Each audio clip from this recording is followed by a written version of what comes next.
गोबां रोखोमनि बायदिसिना बिथिंनि सायाव बाथ्रा दान्थेलायनाय लोगोसे बे बाथ्रा दान्थेलायनायाव जोंनि बिटिसिनि दानि सीएम मानगोनां प्रमद बर' साराबो दङ लोगोसे नोंथांमोननि सेराव बे भिडिअखौनो आं लानानै फैनाय जाबाय नोंथांमोना भिडिअखौ कमप्लिट नायलांबानो जाबाय लोगोसे नोंथांमोना बे भिडिअखौ नायनानै नोंथांमोना मा बाथ्रा हमदांनो हाखो नोंथांमोननि हमदांनो हानाय बाथ्राखौ आंनि बे भिडिअनि कमेन्ट बक्सनि गेजेरजों फोरमायहरनो दाबाव खुलुमबाय गोजोन्थों जय बर' हारिनि जय बर' बिमानि সমস্যাবোৰ সমাধান কৰিছে নে নাই কৰা নাই কৰা কাৰণে কোনে নাই কৰা দিল্লীয়ে নাই কৰা 90-10 নাই দিয়া অসম চুক্তিৰ প্ৰতিটো দফা কাৰ্যকৰী কৰি দিয়া নাই কোনে দিব পাৰিব অসম চুক্তিৰ 6 নম্বৰ দফা নডেল মিনিষ্ট্ৰী কোন হোম মিনিষ্ট্ৰী কেন্দ্ৰীয় চৰকাৰ কৰি দিয়া নাই বৃহৎ নদীবান বন্ধ কৰাৰ কাৰণে সংগ্ৰাম কৰিছিল এখেতেও কৰিছিল আমি সকলোৱে কৰিছিল বন্ধ কৰি নাই দিয়া বিজেপিৰ ষ্টেণ্ড আছিলে আমাৰ সেই সময়ৰ বিজেপিৰ সভাপতি ৰাজনাথ সিঙে গেৰুগা মুখলৈ গৈ কৈছিলে যে আমি বৃহৎ নদীবান নিবিচাৰো সৰু সৰু ৰান অফ দা ৰিভাৰ হ'ব নদীবান হেতু বিচাৰো আৰু পাছিঘাটলৈ গৈ প্ৰধানমন্ত্ৰীয়ে কৈছিলে যে আমি বৃহৎ নদীবান নিবিচাৰো আমি আদৰ্শগত কথাহে ক'ব খুজিছো এই কোনবা আবেগ ঢুকুৱা মানুহবোৰক লৈ আমি তেওঁলোক ত্যাগ কৰিলে তেওঁলোকক ঘূৰাই আনিব নোৱাৰে প্ৰমোদ বড়ো ডাঙৰে পাহৰি যাব নালাগে যে এজিপি চৰকাৰ থকা আমাৰ দিল্লীত বিজেপি চৰকাৰ আছিল 96ত গতিকে এইবোৰ কথা মৌলিক কথা গতিকে আমাৰ কথাটো হ'ল এই যিবোৰ মানে আমি কোনেও এই ত্যাগটোক কেতিয়াও আমি ইয়াক আবেগ সৃষ্টি কৰি আমি ৰাজনীতি কৰিব খোজা নাই আমি সমাধানৰ কাৰণে কিন্তু সমাধানটো হৈছে নে নাই হোৱা আজি যি সময়ত এই অসম চুক্তিখন আখৰে আখৰে পালন কৰিম 16 মে'ৰ পৰা বিদেশী তালিটোপোলা বান্ধি যাব লাগিব বুলি কৈছিল সেই বিজেপিয়ে তেওঁলোকে CAA কা আনি পিনে 43 বছৰ বিদেশী বুজা অসমক জাপি দিলে নে নাই দিয়া আমাৰ মাটি তেওঁলোকে নিদিওঁ বুলি কৈ বাংলাদেশক মাটি নিদিওঁ বুলি কৈ বাংলাদেশক আমাৰ মাটি দিলে নে নাই দিয়া সীমান্তলৈ গৈ ভাৰতবৰ্ষৰ তিৰংগ পতাকা উত্তোলন কৰিছিল সৰ্বানন্দ সোণোৱালৰ নেতৃত্বত এতিয়া সেই সৰ্বানন্দ সোণোৱালৰ নেতৃত্বত বিজেপিৰ সেই সময়ৰ সভাপতি তিৰংগ পতাকাৰ সন্মান ৰাখিব পাৰিলে নে নোৱাৰিলে মাটি নিদিওঁ বুলি বাংলাদেশক মাটি দিলে তাৰমানে এই যিবোৰ মৌলিক প্ৰশ্ন আমি উত্থাপন কৰিছো সম্পদৰ অধিকাৰ আন কথা বতৰা সেইবোৰ দিব নে নিদিব আৰু আমাৰ নেতৃত্ব মই কওঁতে প্ৰমোদ বড়ো ডাঙৰীয়াই কৈছে আমাৰ নেতৃত্বৰ বিফল হৈছে সঁচা কথা গণপৰিষদৰ প্ৰফুল্ল মহন্ত বিফল হ'ল ভিগু ফুকন বিফল হ'ল এতিয়া তেওঁলোকে সেই লাইনতে সৰ্বানন্দ সোণোৱাল আৰু হিমন্ত বিশ্ব শৰ্মাক ৰাখে নে নাৰাখে এইটোৱে মৌলিক প্ৰশ্ন যে তেওঁলোকে জাতিৰ কাৰণে আজৰি আনিব পাৰিলে নাই এটা কথা ভুল হ'ব মই বিফল হোৱা বুলি কোৱা নাই মই একাউণ্টটোহে কৈছোঁ যে গোপীনাথ বৰদলৈৰ পৰা ডক্টৰ হিমন্ত বিশ্ব শৰ্মালৈকে যিখিনি সমস্যা হৈছে এই কথাই কৈছোঁ মই কাকো বিফল হোৱা বুলি কোৱা নাই মোৰ বিফল হোৱা বুলি কোৱা ইণ্টেনশ্যনো নাই আৰু মই পণ্ডিত জৱাহৰলাল নেহৰুৰ পৰা নৰেন্দ্ৰ মোদী ডাঙৰীয়ালে এইটোকে মই এনালাইচিছ কৰি কৈছোঁ কিন্তু আজি আমাৰ কিবা কাম হোৱা নাই আৰু আৱেগিক কথা কোৱাৰ কাৰণটো এইটো যে আজি অসমত কি হৈছে কি হোৱা নাই এইটো একেলগে বহি আলোচনা কৰাৰ কোনো পৰিৱেশে নাই সবে নিজৰ এজেণ্ডা লৈ নিজে ব্যস্ত হৈ আছে গতিকে কোনদিনা এনালাইচিছ কৰিব 2024 হ'ল 2047ত কৰিম না 50ত কৰিম আমি অসমৰ ইণ্টাৰেষ্টত সবে যদি নিজৰ ৰাজনীতিক ইণ্টাৰেষ্টটো লৈ পেলাই গৈ আছে তাততো মোৰো ক'ব লগা নাই তো এইখিনি সময়ত মই বিটিচিৰে কথা ভাবিম ময়ো বড়োৰে কথা ভাবিম নিজৰে কথা ভাবিম যদি মই প্ৰমোদ বড়োৰ কথাটো মই সমৰ্থন কৰিছোঁ তেখেতে যিটো কৈছে যে বড়ো জনগোষ্ঠীৰ কাৰণে তেওঁ বিটিএডিৰ জনতা আমাৰ আপত্তি নাই বড়ো জনগোষ্ঠীৰ উন্নয়ন বিটিএডিৰ সামগ্ৰিক উন্নয়ন হ'ব লাগে আৰু বহুত বেছি উন্নয়ন হ'ব লাগে তাত আমাৰ পূৰ্ণ সমৰ্থন আছে কিন্তু আন বিটিএডিৰ গোটেই কথা সমস্যাখিনিক ল'লে বুলি অসমৰ সামগ্ৰিক কথা বুটাবোৰক তেওঁ গুৰুত্ব নিদিব নেকি CA যেতিয়া জাপি দিছিল CAৰ যোগেদি অহা বিদেশীবোৰে নে অকল ডিব্ৰুগড় তিনিচুকীয়াত থাকিব বিটিআৰ নেযাব নেকি মাটি দখল নকৰিব নেকি এই প্ৰশ্নটো আজি 43 বছৰ বিদেশী বুজা যেতিয়া আমি পাম তেওঁৰ সন্তান সন্ততিবোৰৰ চাকৰি বড়ো মানুহৰ পৰা কাঢ়ি ল'বনে নলয় তেওঁলোকৰ সন্তান সন্ততিয়ে নাগৰিকত্ব পাব তেওঁলোকে পাব লগা মাটি বেটি বড়োলেণ্ড এৰিয়াত ল'বনে নলয় এইবোৰ মৌলিক প্ৰশ্ন এইবোৰ জাতীয় প্ৰশ্নই কৰিব খুজিছোঁ দ্বিতীয় কথা মই আপুনি যিটো কৈছে আমাৰ দলবোৰ একত্ৰিত আমি আঞ্চলিক দল একত্ৰিত হ'বলৈ চিন্তা চৰ্চা কৰিছোঁ অকল কিয় অখিল গগৈ লুৰিণ গগৈত সমাবদ্ধ কৰিছে আমি সকলোৰে কাৰণে বাট খুলি দিছোঁ অজিত ভূঞা ডাঙৰীয়া আহিব সোণোৱাল কছাৰী গণমঞ্চ আহিব তালৈ আমাৰ কামতাপুৰ তেওঁলোকে পিপুলছ ফ্ৰণ্ট আহিব মই ভাবোঁ যে এওঁ যিটো কৈছে এখেতৰ এজেণ্ডাই যেন পাইছোঁ আমাৰ দুটাক মানে লগ কৰাটো কেন্দ্ৰীভূত চিন্তা আমি সদায় বিকেন্দ্ৰীভূত চিন্তাত আমি বিশ্বাস কৰোঁ এইটো মোৰ ডেমক্ৰেটিক ZPMৰ দৰে কনচেপ্ট সকলোৱে নিজে থাকক একত্ৰিত হৈ থাকক একতাত শক্তি আছে এই কথাটো বুজি নাপালে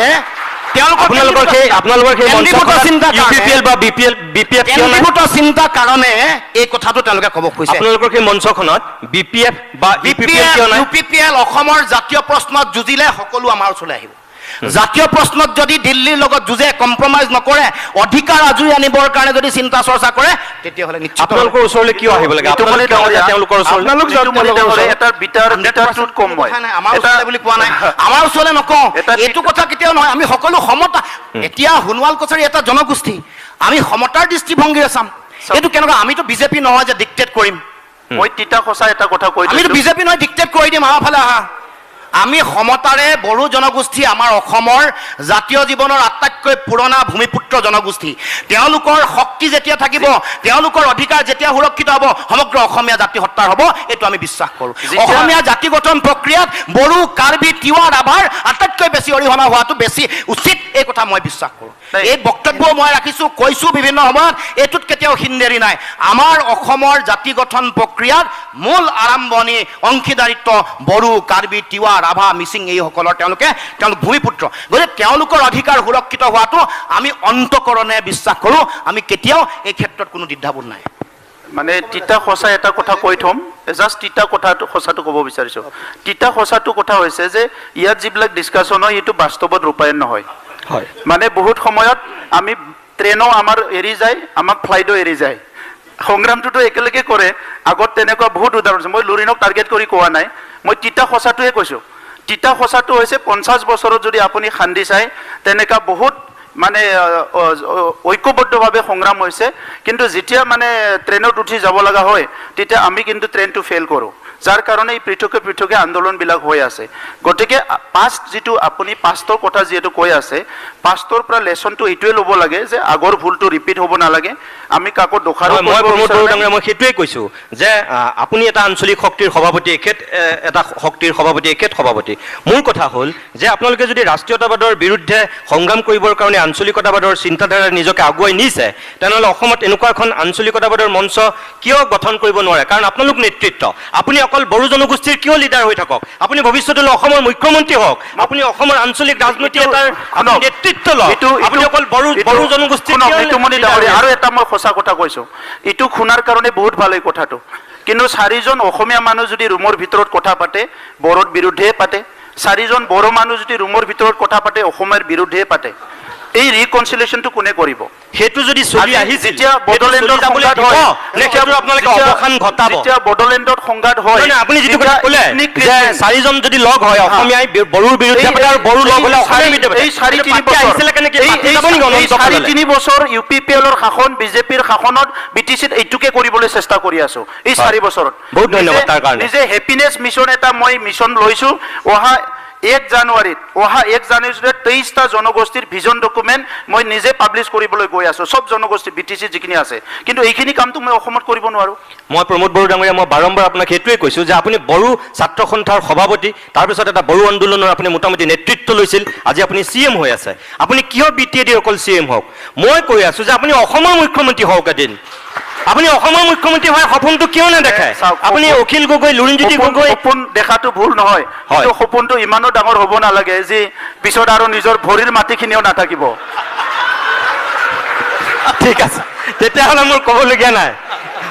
মই বিচাৰিছোঁ হয় অখিল গগৈ ডাঙৰীয়া মই বাৰম্বাৰ এই কথাটোৱে কৈছোঁ যেনেকৈ গোপীনাথ বৰদলৈ বিষ্ণুৰাম মেধিৰ পিছত তেওঁলোক কংগ্ৰেছ কিন্তু তেওঁলোকৰ যিটো জাতীয় চেণ্টিমেণ্ট তেওঁলোকৰ যিটো আঞ্চলিকতাবাদ আমি অস্বীকাৰ কৰিব নোৱাৰোঁ ভীমৰ দেউৰী অকল দেউৰী সম্প্ৰদায়ৰ লিডাৰ আছিল নেকি নাছিল তেওঁ সমান পিয়ৰ অসমীয়া গোটেই অসমখনৰ কাৰণে মাত মতা কোন লিডাৰ হ'ব পাৰে আমি দেখাৰ ভিতৰতে সৌ সিদিনাখনলৈকে চামচুমাৰ খুংগুৰ বিষ্ণুতাৰী আপোনালোকৰ কোকৰাঝাৰৰ সাংসদ আছিল তেওঁ লোকসভাত যিটো স্থিতি লৈছিল আমিতো অস্বীকাৰ কৰিব নোৱাৰোঁ আজি ভাৰতীয় জনতা পাৰ্টীলৈ গুচি আহিলে আপুনিও এটাও চেনেলত চামচুমাক মাতা নাই আজিলৈকে কি ক'লে আপোনাৰ প্ৰতিদিন টিভিত প্ৰতিদিন টাইমত তেনেকা মানুহবিলাককতো আপোনালোকেও মাতা নাই আজিলৈকে কিয় মাতা নাই মই ভীমবৰ দেউৰীৰ নামত অসমত ডাঙৰ প্ৰগ্ৰাম এটা হোৱা নাই এতিয়া লাহে লাহে এতিয়া এটা ভাল ষ্টেচু গুৱাহাটীত বনাবলৈ জেগা নাই হয় ভীমবৰ দেউৰী ৰূপনাথ ব্ৰহ্মৰ একদম গণেশগুৰিত এটা ষ্টেচু আছিলে সেইটো উঠাই পেলাই দিলে তাত কিবা বিল্ডিং বনাই দিলে ৰূপনাথ ব্ৰহ্মৰ মইতো আপোনাৰ সাক্ষাৎকাৰ লৈছোঁ মইতো হাগ্ৰামা মহিলাৰ সাক্ষাৎকাৰ লৈছোঁ থেংক ইউ যিসকল লিডাৰ মই তেওঁলোকক এইটো ল'ম মইতো কোনোবা যদু মধু এজনক সাক্ষাৎকাৰ নলওঁগৈ। আপুনি প্ৰমোদ বড়ো, আপোনাৰ মই সাক্ষাৎকাৰ লৈছোঁ, হাগ্ৰামৰ মহিলাৰ নেতৃত্ব লৈছে, মই তেওঁ সাক্ষাৎকাৰ লৈছোঁ। মোৰ কথাটো হ'ল, মই অখিল গগৈ ডাঙৰীয়া, মই আপোনাক এইটো কথাই ক'ব বিচাৰিছোঁ। মই আগৰ আপোনাৰ এটা প্ৰশ্নত অকণমান ৰেছপঞ্চ কৰিব খুজিছিলোঁ। আমাৰ জাতীয় পৰিষদ আৰু ৰাইজৰ দলৰ আজি এটা কথা অনুৰোধ কৰিছোঁ, অকণমান যদি ক্ষিপ্ৰতাৰে কথাখিনি কৰে, আমি অলৰেডি আধা ঘণ্টা আগুৱাই মই কৈছোঁ টাইম কেতিয়াবাই শেষ হৈছে। এইটো চবতকৈ ভাল লগা ডিবেট, গতিকে চলি থাকিব পাৰে। হয়, অকণমান সময় নাই, পিছত আৰু এটা ছেছন আছে, গতিকে ভাল লাগিলে চলি থাকিবলৈ দিব নোৱাৰি। মানে হয়, মই এটা ৰেছপঞ্চ কৰিব খুজিছিলোঁ আমাৰ জাতীয় পৰিষদ আৰু ৰাইজৰ দলৰ একেলগ হোৱা কথাটোক লৈ। এইটো ৰেছপঞ্চ কৰিব খুজিছোঁ, চবকে মই জনাব খুজিছোঁ যে আমাৰ ৰাইজৰ দলৰ তৰফৰ পৰা আমি এই দুইটা দল একলগ হ'ব লাগে বুলি, দুইটা দলে এটা দল হ'ব লাগে বুলি আমাৰ পিনৰ পৰা আমি ফৰ্মেল তেখেতসকলক চিঠি দি থৈছোঁ। এইটো কোনো সন্দেহ ৰখাৰ দৰকাৰ নাই। আনকি কালি যেতিয়া মই লুৰিণক লগ পাইছোঁ, তেতিয়াও মই কৈছোঁ যে দৰকাৰ হ'লে মই কেন্দ্ৰীয় কমিটিত নাথাকোঁ, আমাৰ দুইটা পাৰ্টি লগ লাগি এটা সঁচা সঁচিকৈ এটা শক্তিশালী আঞ্চলিক দল গঠন কৰাটো অত্যন্ত প্ৰয়োজন। গতিকে বলটো এতিয়া পূৰা জাতীয় পৰিষদৰ কোৰ্টত। আমাৰ পিনৰ পৰা একদম ফৰ্মেলি ইনফৰ্মেলি আমাৰ মিটিং সকলো ফালৰ পৰা আমি দুইটা দল একলগ কৰিব লাগে বুলি আমি তেওঁলোকক লিখিতভাৱে জনাই থৈছোঁ। আৰু মই যদি প্ৰয়োজন হয়, যদি এই ইউনিটিৰ স্বাৰ্থত মই যদি এই দলটোৰ নেতৃত্বৰ দায়িত্বত থাকিব নালাগে, আনকি কেন্দ্ৰীয় কমিটিতো থাকিব নালাগে, তথাপিও মই সেইটো প্ৰস্তুত আছোঁ বুলি তেখেতসকলক মই জনাই দিছোঁ। মোৰ 2 নম্বৰ কথাটো আপোনাক যিটো মই সুধিছোঁ এতিয়া, এই যে মই ক'লোঁ এটা সময়ত ধৰক হলিৰাম টেৰাং ASDCৰ এগৰাকী দুৰ্ধৰ্ষ নেতা, শ্ৰেষ্ঠ বিধায়ক হৈছিল অসম বিধানসভাত। ঠিক একেধৰণে আমি যদি চাওঁ তেনেহ'লে দেখিম যে তেওঁ যদিও আঞ্চলিক ৰাজনীতিৰ নাছিল, CPI-MLৰ আছিল, ডক্টৰ জয়ন্ত ৰংপি, তেওঁ লোকসভাত কি ভূমিকা লৈছিল আমি দেখিছোঁ। চামচুমা খুংগুৰ বিষ্ণুতাৰীৰ কথা মই ক'লোঁ। আজি বিশ্বজিৎ দৈমাৰী এতিয়া বিজেপিলৈ আহিল, কিন্তু ইয়াৰ আগতে BPF-ৰ আছিল। তেওঁ যিটো ৰাজ্যসভাত ভাষণ দিছিল, সেই এটা ভাষণে তেওঁক কিন্তু বহুত ওপৰলৈ লৈ গৈছিল আৰু সেই লিডাৰজন কৰিছিল। হয়, মই এইটোৱে সুধিছোঁ, এই যে জনগোষ্ঠীয় যিখিনি মানুহ, আপোনালোকে অকল এই খিলঞ্জীয়া মানুহখিনিক লৈ অকল তেনেকৈ আঞ্চলিক দলৰ পোষকতা কৰাতকৈ সকলোকে লৈ আপোনালোক তেনেকুৱাকৈ নেতা উলিয়াই একেবাৰে যাব নোৱাৰে যে জাতীয়তাবাদ ডেফিনেটলি ইনক্লুচিভ জাতীয়তাবাদ হ'ব লাগে, সকলোকে লগত লৈ, সকলো জনগোষ্ঠীক লগত লৈ আগবঢ়া দৰকাৰ। খালি মই এটা বস্তু প্ৰমোদদাৰ এটা বস্তু মই ৰেছপঞ্চ কৰি দিব খুজিছোঁ যে যদি তেখেতে কৈছে যে তোমালোকে কিয় হাতে কামে কাম কৰা নাই, যদি আমি কেতিয়াবা হাতে কামে কাম কৰাৰ সুযোগ লাভ কৰোঁ ৰাইজৰ দলে, তেতিয়াহ'লে কি কাম কৰিম সেই কথাখিনি আমি এটা ধুনীয়াকৈ ভিজন ডকুমেণ্টত আমাৰ সপোনৰ অসমখন অসমবাসীৰ জাতীয় কৰ্মসূচী বুলি আমি ডিটেইলছ ৰাইজৰ দলে চৰকাৰ কৰিলে মানে কি কৰিম আমি ডিটেইলছ লিখি থৈ দিছোঁ।